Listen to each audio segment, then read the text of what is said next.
بسم اللہ الرحمن الرحیم۔ نبی اکرم صلی اللہ علیہ وسلم ایک مرتبہ تمام رات روتے رہے اور صبح تک نماز میں یہ آیات تلاوت فرماتے رہے: ان تعذبهم فإنهم عبادك وإن تغفر لهم فإنك أنت العزیز الحکیم۔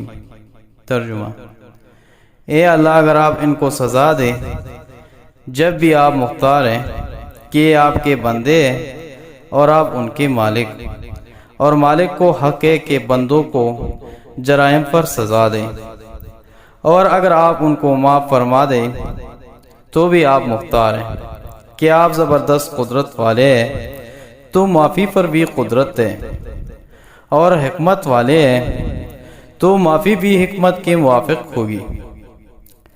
امام اعظم رحمۃ اللہ علیہ کے متعلق بھی نقل کیا گیا ہے کہ وہ ایک رات شب تمام رات وَمَتَازُ الْيَوْمَ أَيُّهَا الْمُجْرِمُونَ پڑھتے رہے اور روتے رہے۔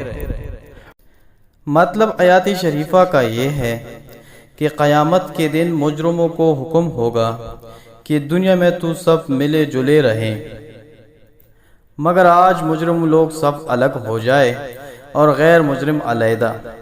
اس حکم کو سن کر جتنا بھی رویا جاوے توڑا ہے کہ نہ معلوم اپنا شمار مجرموں میں ہوگا یا فرمانبرداروں میں۔ بس اللہ تعالیٰ سے دعا ہے جو کچھ کہا سنا اس پر عمل کرنے کی توفیق عطا فرمائے۔ وما علینا